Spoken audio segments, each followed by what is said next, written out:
Bueno, vamos a ponernos de pie para iniciar con nuestra oración. En el nombre del Padre, y del Hijo, y del Espíritu Santo. Amén. Amén. Madre mía Inmaculada, tú que enseñaste a Jesús desde pequeño y le acompañaste en sus primeros estudios, tú que le viste cómo aprendía a trabajar en casa y en el taller de tu esposo José, te pido que, limpio de pecado y mentira, estudie para conocer la verdad, y que ese estudio se lo dedique a tu Hijo, para que lo reciba en sus manos, y sea así camino de santidad y comunión con Él, para mí y todas las almas por quienes lo ofrezco. Que el cansancio o las preocupaciones no me impidan disfrutar de esta oportunidad que me da tu Hijo de aprender y de servir a la sociedad con mi estudio y esfuerzo, con mi palabra y ejemplo, y así, con la ayuda del Espíritu Santo, llegue su verdad a todas las almas, que así sea. En el nombre del Padre, y del Hijo, y del Espíritu Santo. Amén. Amén. Siéntense, por favor. Muy bien, la clase anterior entonces, en la primera sesión, que pues nos sirvió a modo de introducción, hemos hablado en general de los temas que nos van a ocupar durante estas 6 semanas que nos quedan. ¿Sí son 6, verdad? ¿O tengo menos? No, 6. Usted dígame. No tienen 6 todavía. Usted es el director. Sí. Por eso hoy hay clases, porque el director no quiso quitar la clase. Sí. Ahí está. Yo solo digo. Ok. Bueno, entonces en las siguientes 6 clases vamos a desarrollar lo que señalamos de una forma muy sintética en la primera clase. Porque es el fundamento de todo lo demás, de todo el ser de María. Comenzamos el día de hoy con la maternidad divina de María. Es el primer tema que nos va a ocupar. Vamos a hacer una breve síntesis de los fundamentos bíblicos, históricos y teológicos de esta verdad de nuestra fe. Que se trata de una verdad de fe porque sí, María es madre conforme a la biología, ¿no? Pero esa maternidad biológica implica o encierra también una realidad teológica, y es el hecho de que por medio de esa maternidad biológica o según la carne, si ustedes quieren llamarle así, es que viene a nosotros el Salvador. Es por medio de ese acontecimiento que es la encarnación, que implica la maternidad virginal de María, que viene a nosotros la salvación. Por lo tanto, estudiar este tema de la maternidad divina es estudiar la causa o la razón de todas las demás gracias que Dios le ha concedido a la Santísima Virgen. Estudiar esta verdad de nuestra fe nos permitirá darle un vistazo a la razón de todo lo demás que decimos acerca de la Santísima Virgen María. Muy bien, vamos a hacer entonces, en primer lugar, un repaso por lo que dice la Sagrada Escritura acerca de este tema, acerca de la maternidad divina de María. Primero, decir que el término Madre de Dios, Theotokos, del griego Theotokos, no aparece como tal en la Sagrada Escritura, así tal cual, ¿no?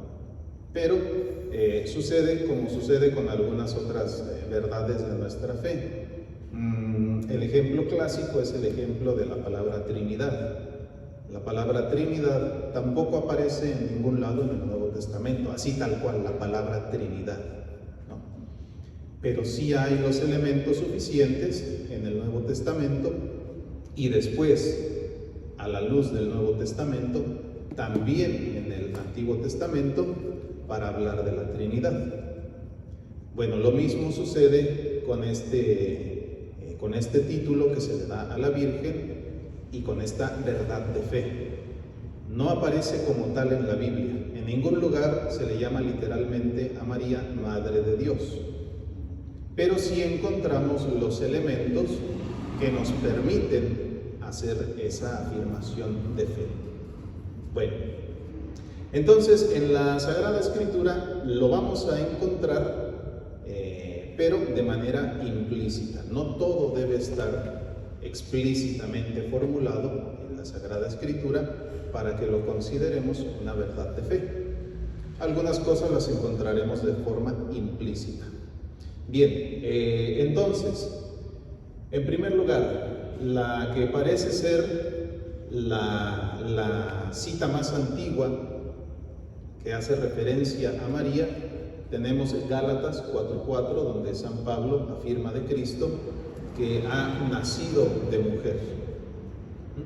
Este pasaje pretende, por un lado, subrayar la preexistencia del Verbo eterno, y ese Verbo eterno que existe antes de todos los siglos, nace de mujer para entrar en el tiempo asumiendo la condición humana. Este pasaje, que es el más antiguo, o parece ser el más antiguo, se escribe para subrayar esas dos verdades de Cristo. Primero, su preexistencia. El Verbo es eterno, existía antes de que comenzara la creación, porque es Dios. Muy bien, ese Verbo que existe antes de todos los siglos, porque es Dios, ese Verbo toma carne, nace de mujer para entrar en el tiempo, asumir nuestra naturaleza humana y, asumiéndola, redimirla. Ese Verbo eterno que existe antes de los siglos toma nuestra naturaleza para salvarnos. Bien, tenemos tanto en Lucas 1:35 como en Mateo 1:21 algunas afirmaciones que ya nos permiten apuntalarnos un poquito más. Lucas 1:35 estamos en el contexto de la Anunciación, de la visita de María a su prima Isabel, y en ese contexto de la visita de María Santísima a su prima Isabel, encontramos estas palabras de parte de Isabel: ¿de dónde a mí que la madre de mi Señor venga a verme? ¿De dónde a mí que la madre de mi Señor venga a visitarme? Esa palabra, Señor, viene del griego Kyrios, que significa el que tiene la autoridad suprema, y que en el Nuevo Testamento se aplica a Dios. En el Nuevo Testamento se aplica a Dios porque en la versión de los 70, en el Antiguo Testamento que se tradujo del hebreo y del arameo al griego, se utiliza esa misma palabra para referirse a Dios. Entonces, cuando Isabel dice: ¿de dónde a mí que la madre de mi Señor venga a verme?, de manera implícita o indirecta está diciendo la madre de Dios, porque ese Señor se le aplica en el Nuevo Testamento solamente a Dios. Bueno, entonces en Lucas 1:35, ¿sí? No, sí. Es 1:43, ¿no? A ver, espérenme. Sí, perdón, es 1:43. En Lucas 1:43 encontramos esta afirmación. Sí, perdón. En Lucas 1:35, quien habla acerca de la maternidad de Dios de forma indirecta es el ángel. Sí, es verdad. En Lucas 1:43 encontramos esta afirmación de Isabel: ¿de dónde a mí que la madre de mi Señor? En Lucas 1:35 es el ángel que en el momento de la anunciación le dice a María: por eso el que de ti nazca será llamado Hijo del Altísimo, dicen algunas traducciones, pero el griego literalmente dice será llamado Hijo de Dios. El griego literalmente lo dice así, será llamado Hijo de Dios. Si ese que nace de María es Hijo de Dios, entonces María es Madre de Dios. Si el que nace de ella es Hijo de Dios, lo lógico es que María sea Madre de Dios. Bien, y en Mateo 1:21 se habla también acerca de Jesús. Estamos ahí en el contexto de la genealogía de Jesús, de quiénes son los antepasados de Jesús, y ahí se afirma acerca de Jesús que Él salvará al pueblo de sus pecados. ¿Quién es el único que puede perdonar pecados? Dios. Si este Jesús es capaz de salvar al pueblo de sus pecados, significa que es Dios. Y si es Dios y ha nacido de la Virgen, entonces la Virgen es Madre de Dios. Muy bien. Por su parte, en el Evangelio de Juan nos encontramos también con una perspectiva acerca de María que nos invita a profundizar en su valor histórico y salvífico. María está presente al inicio de la vida de Jesús, engendrándolo en su seno por acción del Espíritu Santo, y está presente también al final, junto a la cruz. María, ahí junto a la cruz, recibe la misión de ser madre del discípulo amado, y la Iglesia desde muy temprano ha leído este pasaje del Evangelio de Juan para decir que en el discípulo amado están representados todos los discípulos. Así que en el Evangelio de Juan se nos presenta a María, que es Madre de Dios, pero que también es Madre de la Iglesia. Por extensión, es Madre de la Iglesia. Recibe esa tarea como un encargo de parte de su Hijo Jesús. Y finalmente, en el libro de los Hechos de los Apóstoles, nos encontramos en el inicio del capítulo 1 de los Hechos de los Apóstoles, nos encontramos a María, que está puesta en el centro, en el corazón de la primera comunidad. La primera comunidad, al menos eso nos lo permite ver el libro de los Hechos de los Apóstoles, se reúne en torno a María. Una vez que Cristo ha ascendido a los cielos, parece que quien ocupa ese lugar central en la comunidad es María. María es la que reúne a los discípulos. María es algo así como, ¿cómo le podríamos decir? Como la conexión que le queda a los discípulos con Jesús, porque es su madre. Entonces, en los Hechos de los Apóstoles nos encontramos a María, que está ahí, en el centro, en el corazón de la primera comunidad cristiana. Muy bien. Entonces, una vez más, aunque no vamos a encontrar estas afirmaciones de modo explícito, sí tenemos pasajes del Nuevo Testamento que nos permiten afirmar que María es Madre de Dios. Bueno, vamos entonces un poquito a la historia. ¿Qué es lo que va sucediendo en la historia? Bueno, como ya decíamos en la clase anterior, en la sesión anterior, los primeros padres por ahí del siglo II defienden que María es realmente Madre de Cristo, y lo hacen así para garantizar la humanidad de Jesús frente a los gnósticos, frente a los docetas, que aunque son corrientes distintas, tienen este punto herético en común. Consideran que el cuerpo es malo, que la materia es mala, ¿no? Eso de parte de los gnósticos. Los docetas más bien piensan que pues eso, ¿no? Que pues es mala porque somos muy poca cosa, ¿no? El ser humano es muy poca cosa, como para que Dios tome nuestra naturaleza, como para que Dios se haga hombre. Bueno, ante estos errores, ante estas herejías, los padres como Ignacio de Antioquía, Justino, Ireneo, defienden la humanidad de Cristo a partir de la maternidad de María. Cristo, como dijimos hace un rato, ha nacido de mujer. ¿Y eso qué significa? Que verdaderamente es hombre. No solamente lo aparentó, no solamente, decíamos en mi rancho cuando yo estaba chiquito, no fue hombre de achaquitas, no fue hombre de mentiritas, no, fue hombre de verdad, verdadero hombre. Y para afirmarlo, toman la figura de María. María es realmente Madre de Jesús. Bueno, entonces, por ahí por el siglo II nos vamos a encontrar eso.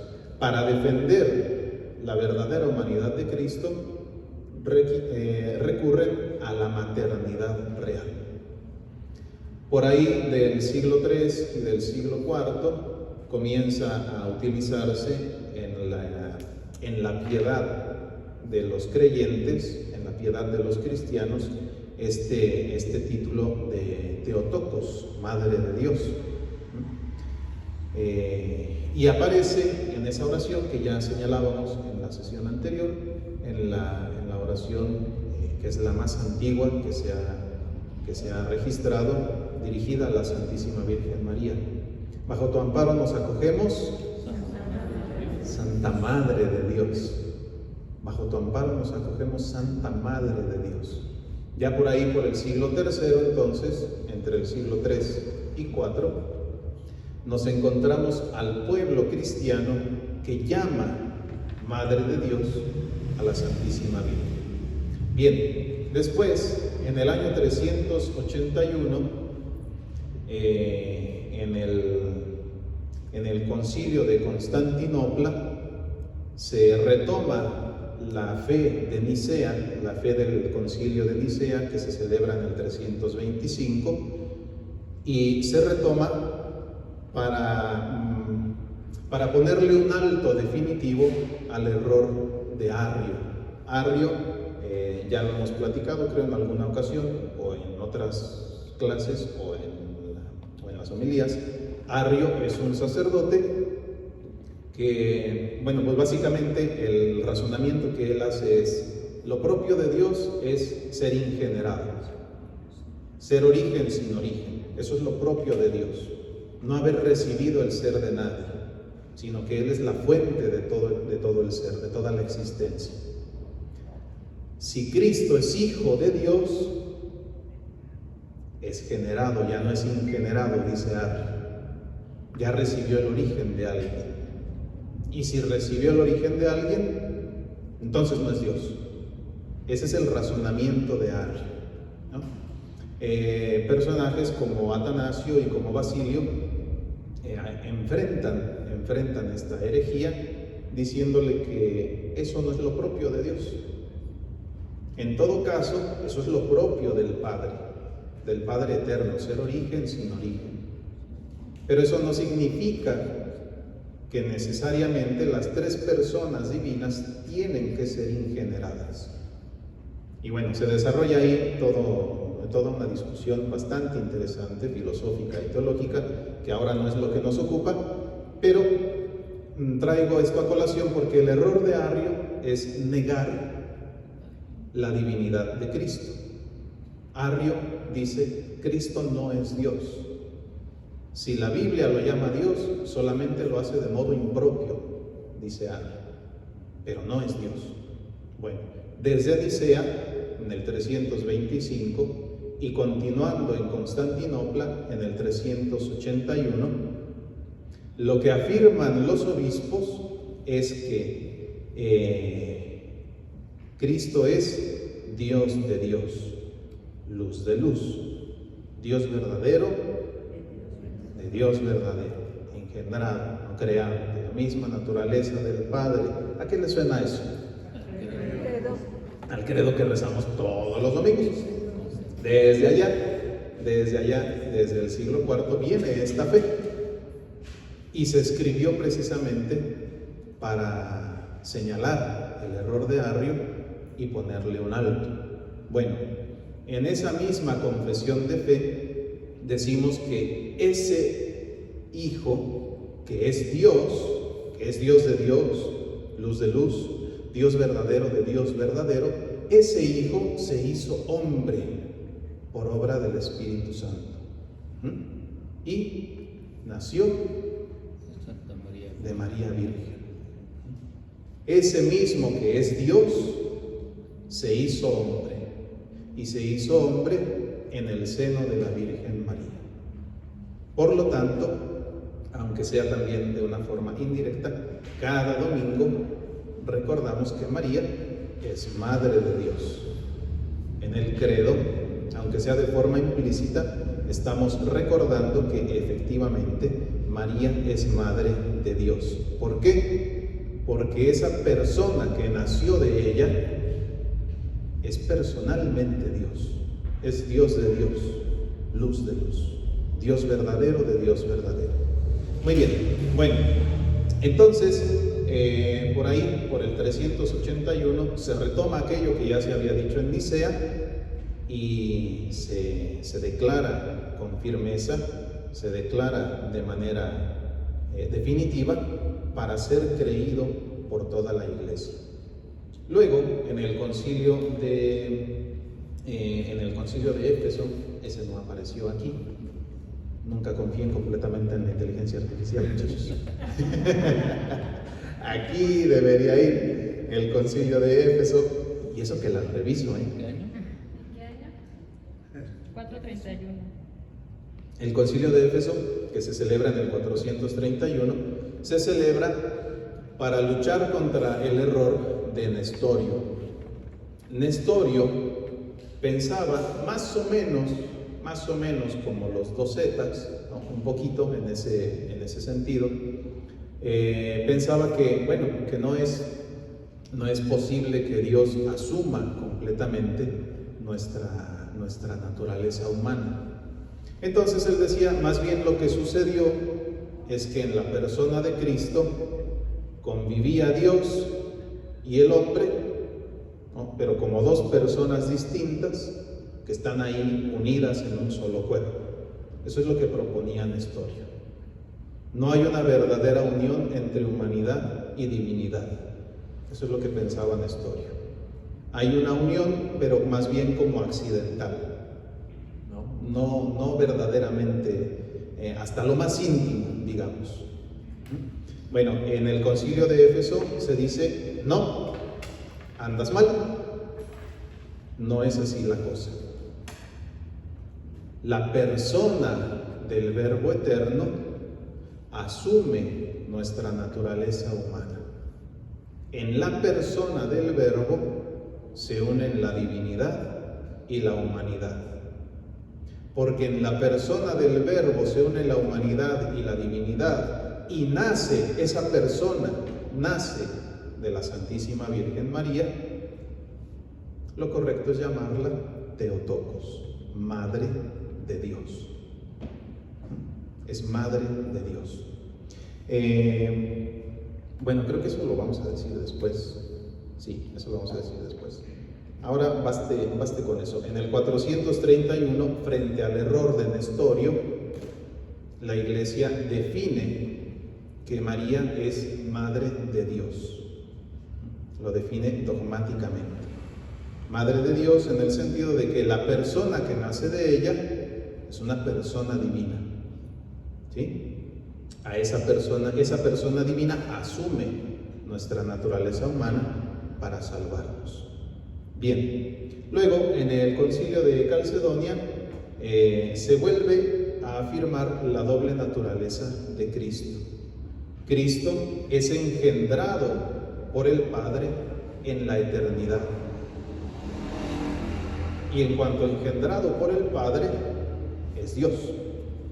Ese mismo Cristo engendrado por el Padre en la eternidad asume nuestra naturaleza humana y nace de la Santísima Virgen María, haciéndose verdadero hombre. Calcedonia entonces reafirma tanto la humanidad como la divinidad de Cristo. Es verdadero Dios, verdadero hombre. María es su madre, luego María es madre de Dios. Y finalmente en el Concilio II de Constantinopla nos encontramos ya con esta afirmación tajante: María es propia y verdaderamente madre de Dios. En la historia, entonces, pues nos encontramos más o menos este desarrollo. Después continuará con sus altibajos, pero ahora baste decir eso acerca de la historia. Como decíamos la sesión anterior, esto es importante para que nos demos cuenta de que estos títulos con los que nos referimos a la Santísima Virgen María no son un invento de estos tiempos, no son un invento reciente. Es la fe de la Iglesia primitiva, fe que ha llegado hasta nosotros, ¿no? por medio de los obispos, de los presbíteros y de la comunidad de los creyentes. Entonces esto no es algo que simplemente se nos ocurrió hace 100 años, ¿no? Esto es algo que la Iglesia ha creído desde hace ya buen ratito. Bien, entonces, pues tenemos ahí este momento crucial de la historia de la Iglesia, que es el Concilio de Éfeso, que es el que ya hemos mencionado, en el que, pues lo que se afirma es que en la persona del Verbo están perfectamente unidas, sin confusión, sin división, dirá el concilio, sin confusión, sin división, la humanidad y la divinidad. Muy bien. Bueno.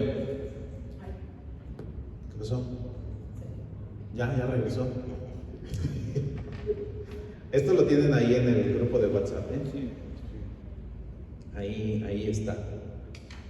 Hoy estaba pensando, felicidades, díganme. Sí, aplaudanme, hoy lo estuve pensando. Hoy estaba pensando que no sé qué tan conveniente sea mandarles estas diapositivas no como un archivo PDF, sino como imágenes individuales. No sé si así les resulte más fácil abrirlas, pero por lo que no quise hacerlo es porque a lo mejor se hace más desorden en el grupo. Entonces, no sé, lo estoy pensando, lo meditaré con la almohada. Bueno, entonces, ahora sí. ¿Listo? Ok, excelente. Muy bien. Bueno, entonces, ¿qué decir acerca de la maternidad de María? La maternidad de María es una maternidad tanto natural como sobrenatural. Las dos cosas hay que tenerlas ciertas. La maternidad de María es una maternidad natural y una maternidad sobrenatural. ¿En qué sentido decimos que la maternidad de María es una maternidad natural? En el sentido de que María aportó con su cuerpo, con su biología, lo necesario para la formación de la naturaleza humana de Cristo. ¿Qué quiere decir eso a nivel más biológico, más técnico? ¿Qué es lo que aporta a una mujer para que nazca una nueva persona humana?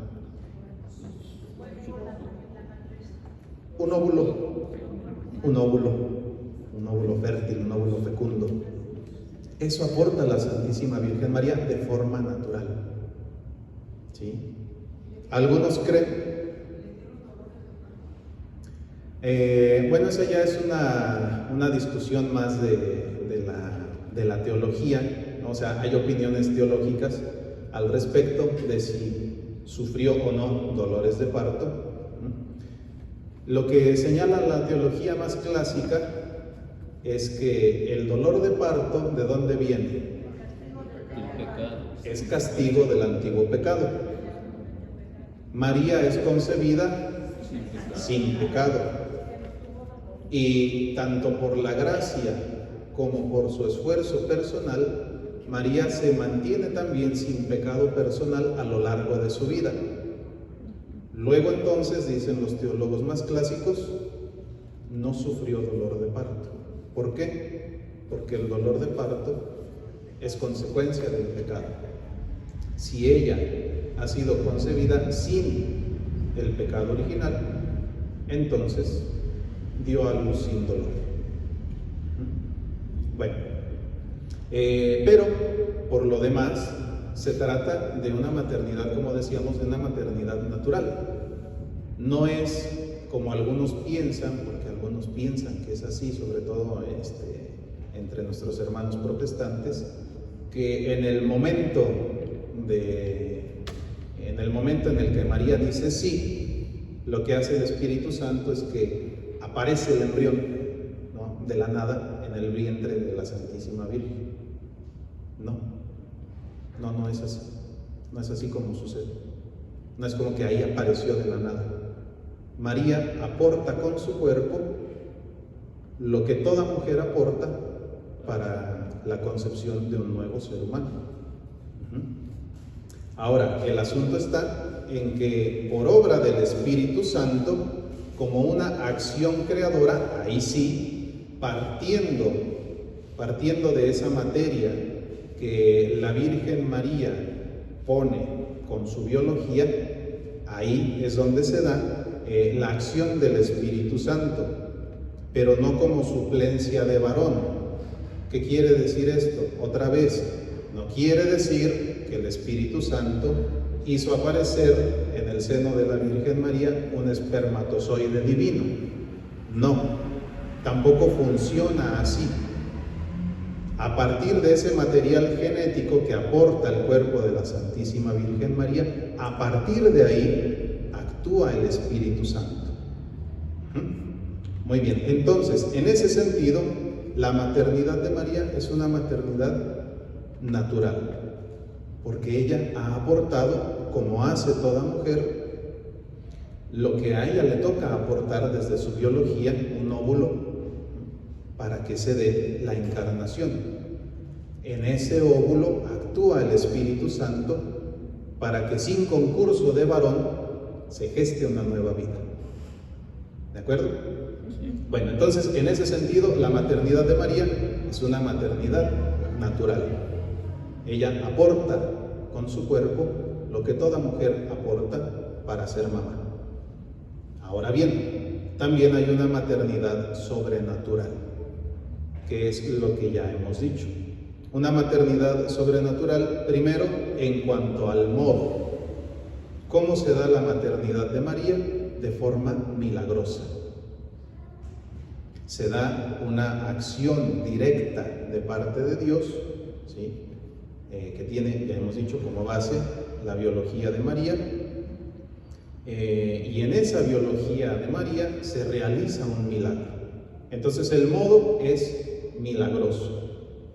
En cuanto a la causa, ya decíamos hace ratito, sucede por obra del Espíritu Santo, no por concurso de varón, ni es que el Espíritu Santo haya suplido al varón.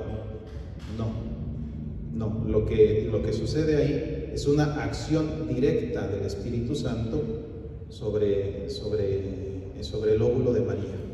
Y en cuanto al término, María da a luz al Hijo de Dios encarnado. Entonces, la maternidad de María es natural y sobrenatural. Las dos cosas hay que mantenerlas por ciertas, hay que tenerlas por ciertas. Bien, este asunto de la maternidad de María y de la encarnación puede puede traernos algunos problemas al pensar en Dios. Algunos dicen, no, es que ¿cómo Dios va a nacer? Si Dios nace, eso significa que antes no había nacido y ahora ya nació, entonces hay cambio en Dios. Y en Dios no puede haber cambio, en Dios no hay antes y después. Bueno, y entre otras objeciones que se hacen a este respecto de la maternidad de María. ¿Qué es lo que tenemos que decir? Que las acciones se atribuyen a las personas, no a la naturaleza. ¿Qué es la naturaleza? Bueno, aquí no tengo modo de hacerles un dibujito, pero vamos a tratar de imaginarnos. En la oración, Rocinante es un caballo que, ¿cómo se dice cuando hacen ruidito? Que relincha. Ajá. Rocinante es un caballo que relincha. ¿Qué estamos diciendo? ¿Qué estamos señalando? Estamos señalando un sujeto, un caballo particular que se llama Rocinante. Bueno, ese sujeto particular que se llama Rocinante, ¿qué es? Es un caballo. Ajá. Esa palabra caballo indica la esencia, lo que hace que Rocinante sea un caballo y no otra cosa. Y ese Rocinante, que es un caballo, ¿qué hace en la oración? Relincha. Ese relinchar indica la naturaleza, o sea, la forma de actuar de ese sujeto que es un caballo. Los caballos, por su naturaleza, relinchan. Así dice Santo Tomás, así como los perros ladran o esconden huesos en el suelo. Eso lo hacen porque es conforme a su naturaleza. La naturaleza indica la forma de actuar. Indica la forma de actuar, pero no actúa. ¿A qué me refiero? Cuando cualquiera de nosotros nacimos, ¿qué nació? Un ser humano. Pero no decimos nació la humanidad, ¿verdad? Nació un ser humano, nació un sujeto que tiene naturaleza humana, pero no decimos nació la humanidad. ¿De acuerdo? Muy bien. Si un día por un terrible accidente resultara que yo me quedo sin un brazo, ¿yo sigo siendo el mismo y a la humanidad le pasa algo? No. ¿A quién le pasa? A mí. Le sucede a la persona, no le sucede a la naturaleza. ¿Ok? El día que yo me muera, ¿se va a morir la humanidad? No. ¿Quién se va a morir? Yo. Se va a morir la persona que tiene una naturaleza humana. Bueno, entonces lo mismo sucede con la persona del Verbo. No decimos que nació la divinidad, decimos que nació una persona. Esa persona es Dios y es hombre. ¿Sí? Esa persona tiene naturaleza divina y naturaleza humana. Pero el punto es este, que al nacer la persona del Verbo, no estamos diciendo que María es anterior a la divinidad. No estamos diciendo eso. No estamos diciendo que antes no existía Dios y a partir de María comienza a existir Dios. No estamos diciendo eso. Eso no es a lo que nos estamos refiriendo, ¿sí? Y por lo tanto podemos decir sin ningún problema que María es madre de Dios, así como todas ustedes quienes son mamás de seres humanos, pero de seres humanos concretos. Lo mismo sucede con la maternidad de María. María es madre de Dios porque esa persona que nació es una persona divina. Es una persona divina que asume nuestra naturaleza humana. Naciendo, no introduce cambio en la divinidad. No introduce ningún cambio. Porque, otra vez, ponemos el ejemplo, aunque yo pierda un brazo, eso no cambia la humanidad. No lo cambia. Y si una persona que se queda sin brazos después tiene un hijo, ¿cómo va a nacer su hijo? Completito. ¿Por qué? Porque es la persona la que perdió sus brazos, no la humanidad. En la humanidad no hay cambio. Lo mismo sucede con el nacimiento de Jesús. Jesús es persona divina y nace, sí, nace, pero eso no introduce cambio en Dios. Porque quien nace es la persona divina, no nace la divinidad. Como cuando nosotros nacemos, nace un ser humano, no nace la humanidad. ¿Sí?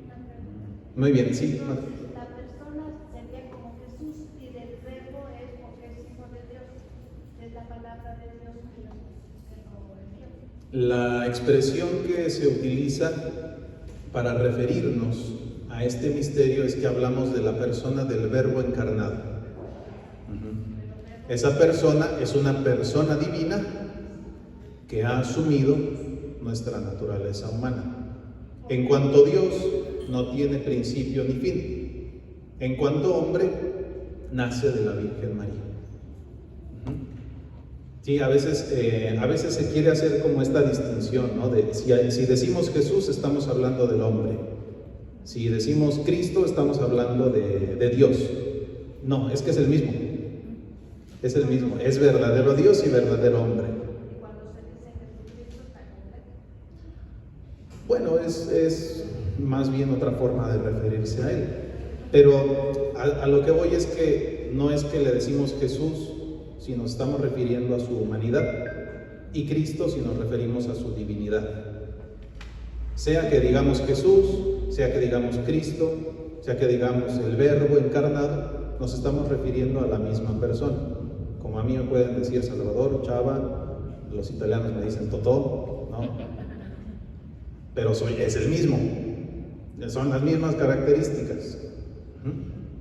Muy bien, bueno, ¿qué onda? ¿Si quieren que les sigamos y terminamos a las 8? ¿O quieren descansar? ¿Sí es ontológico? ¿Mandé? ¿Qué es ontológico? Lo que forma parte. Ontológico se refiere al ser. Ontológico se refiere al ser. Por ejemplo, ahorita lo que dijimos, ¿no? Rocinante es un caballo que relincha. Ahí estamos señalando la ontología de ese sujeto que es Rocinante. Estamos señalando su ser. Estamos hablando acerca de lo que la cosa es. Y eso básicamente, muy reducido, muy resumido, pero eso es la ontología, cuando nos referimos al ser de las cosas. Entonces, por eso aquí la afirmación es esta, ¿no? Su maternidad es real y el título de Madre de Dios es ontológicamente exacto. ¿Qué quiere decir? Que quien nació de María es Dios. Quien nació de María es Dios y hombre. Por lo tanto, llamarle Madre de Dios es ontológicamente exacto. O sea, está señalando el ser de ese sujeto que nació de ella, que es verdaderamente Dios. Muy bien. Bueno, el Catecismo de la Iglesia Católica habla acerca de la elección de María con estas palabras: Dios envió a su Hijo. Dios envía a su Hijo al mundo. Dios envía a su Hijo a la historia. Pero para hacer eso, para darle un cuerpo, dice el Catecismo, quiso la libre cooperación de una criatura. En primer lugar, entonces, es eso. El plan de Dios es enviar a su Hijo. ¿Para qué? Para redimirnos, para salvarnos. para rescatarnos del pecado y de la muerte. Muy bien. Ese plan eterno, ¿cómo se realiza? Se realiza mediante la cooperación libre de una jovencita de Nazaret. Esto tiene que ver con lo que decíamos la sesión pasada, de cómo Dios quiere seguir el mismo camino que siguieron nuestros primeros padres para apartarse de Él. Eva fue obligada a comer del árbol de la ciencia del bien y del mal. No. Entonces, ¿qué fue? Fue tentada, fue seducida, ¿sí? Y fue descuidada por Adán. Fue tentada, pero no fue obligada. Eva come libremente, toma libremente el fruto. Y la tentación siempre es así. El diablo siempre viene a decir, mira qué delicioso se ve el asunto, ¿no? Mira qué conveniente se ve, mira qué antojable se ve, mira qué bien te va a ir si lo haces. Nunca nos obliga. Nada más como que nos da pues es que ni siquiera el empujón inicial, porque ni siquiera eso. No toca nunca nuestra voluntad. Lo único que hace es eso, o sea, es presentarnos como algo muy atractivo el pecado. Después soy yo el que en libertad le digo sí o le digo no a lo que me propone. Bueno, como ese es el camino que ha seguido la perdición de la raza humana, ese mismo camino Dios quiere seguirlo a la inversa. Como una mujer virgen libremente decidió pecar, así también Dios ha querido que una mujer virgen libremente le diga sí a su plan de salvación. Muy bien. Bueno, entonces ese es el plan de Dios, enviar a su Hijo para salvarnos.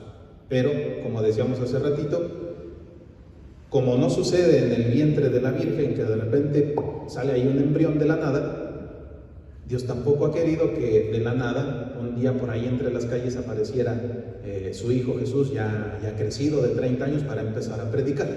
No, Dios no quiso que su Hijo entrara en la historia de esa manera. Dios quiso que entrara por la cooperación libre, en este caso, de la Santísima Virgen María, y mediante esa cooperación libre, formarle un cuerpo. Darle todo lo necesario para que asumiera de forma completa nuestra naturaleza humana. Muy bien. Bueno, entonces de esto, ¿qué afirmamos? Que el Verbo se hace verdaderamente descendiente de Adán.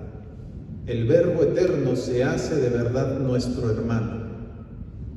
Se hace hombre como nosotros. Por lo tanto, tenemos que afirmar de María que ella es redimida, como ya lo decíamos la vez anterior, ella es redimida de un modo especial, de un modo anticipado. ¿Para qué? Para poder ser madre de Dios. Como el plan es la encarnación, María es redimida de forma anticipada para que pueda ser madre de Dios. María es preservada de todo pecado para que pueda ser madre de Dios. Ya este asunto lo vamos a tratar después, el asunto de la Inmaculada. No se preocupen, ahorita además va como de pasadito. Pero ese dogma, esa verdad de la Inmaculada Concepción, o sea, que desde el primer momento de su existencia, María fue sin pecado original y sin mancha de cualquier tipo de pecado, tiene que ver con su ser madre de Dios. Todo en María tiende hacia Cristo. Todo en María tiene que ver con Cristo. Por eso, por ejemplo, aquella afirmación de que a Cristo por María, a Jesús por María, pues es completamente cierto. Todo el ser de María tiene que ver con su Hijo Jesús. María no es independiente de su Hijo Jesús, al contrario, todo su ser depende completamente de su Hijo Jesús. Bien, ya casi acabamos. A ver, ¿dónde dice? No es cierto, todavía nos falta harto, miren. No, yo creo que sí nos vamos 8:30. La verdad. Ahí te quedas, me van a decir, ¿verdad? Bueno. Le damos otra clase mejor, nos da 7 más. La verdad es que sí es un tema complejo que exige más tiempo, pero bueno, hay que ir haciéndole la luchita con el tiempo que tenemos. Bueno, debido a esto, debido a que María es escogida por Dios para realizar esta parte de su plan, que es la parte más preciosa, ¿no? Dice, por ejemplo, San Agustín, todavía más admirable que la creación es el milagro de nuestra redención, de nuestra salvación. Bueno, pues dado que se trata de un milagro tan excelso, dice San Tomás de Aquino, a María le corresponde la dignidad más alta entre las criaturas, estando solamente por debajo de Dios. Le corresponde la dignidad más alta entre todas las criaturas, incluso más que cualquier arcángel, serafín, querubín, lo que ustedes gusten, quieran y manden. A María le corresponde una dignidad todavía mayor y más admirable, porque ha sido escogida por Dios para participar libremente de este, que es el mayor de los milagros, que es nuestra salvación. Ella, entonces, por ejemplo, dice Santo Tomás, ella ocupa el lugar inmediato después de Dios en la escala de grandeza. Y ese lugar María lo ha recibido porque su humildad ha sido también la mayor. ¿Sí? Bueno, entonces, el hecho de que es Madre de Dios implica para nosotros que hay que ofrendarle, hay que reconocerle la mayor dignidad entre todas las criaturas. Por eso la Iglesia tiene un lugar especial para la Santísima Virgen, un lugar especial que dentro de la liturgia se le conoce con el nombre de la hiperdulía.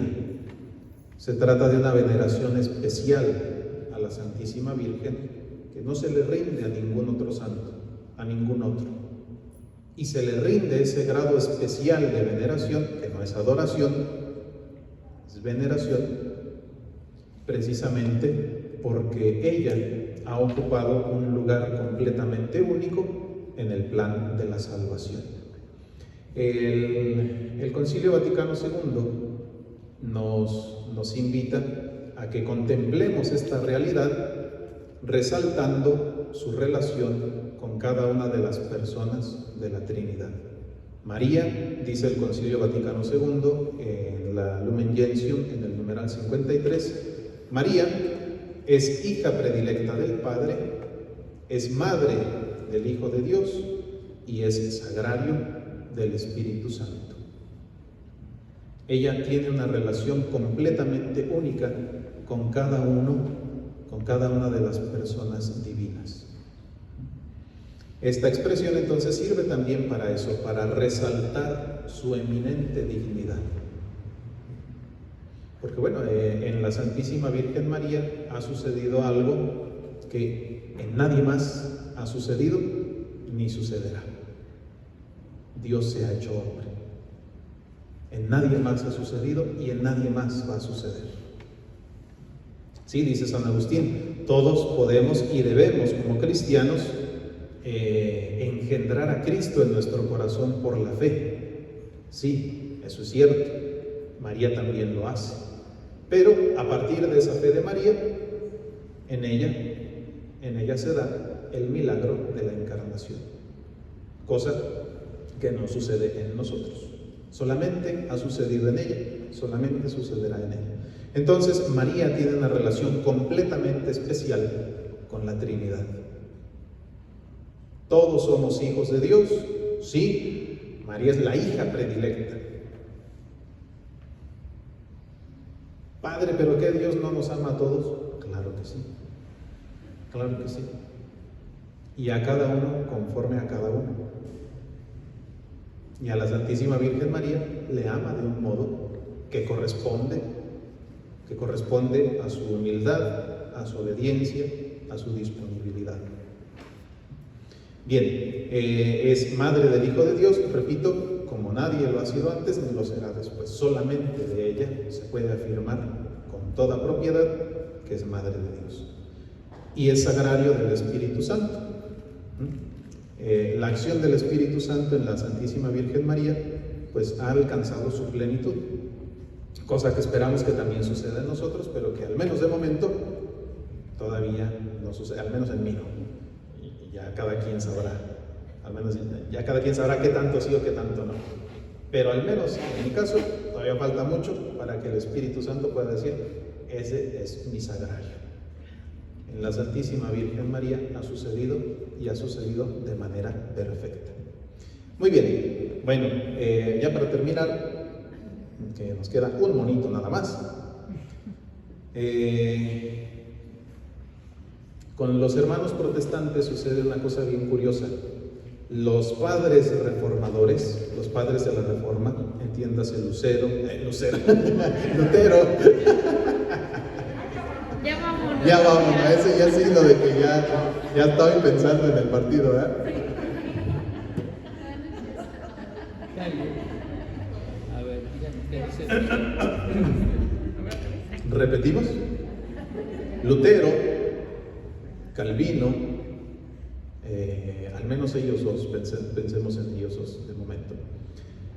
Ellos aceptan sin ningún problema que María es Madre de Dios. Y la veneran. Los padres de la Reforma Protestante veneraban a la Virgen María, precisamente por ser Madre de Dios. Yo hace poquito incluso me encontré con un escrito de Lutero donde él condena a los que no quieren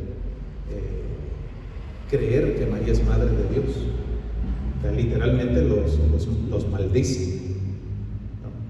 Bueno, ha sucedido con los hermanos protestantes que los padres reformadores, Lutero y compañía, aceptaban la maternidad divina de María y en la actualidad ya no.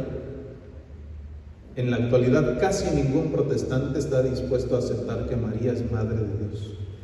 Y le dan vueltas y hacen marometas intelectuales para decir que no es Madre de Dios. Una cosa bien curiosa.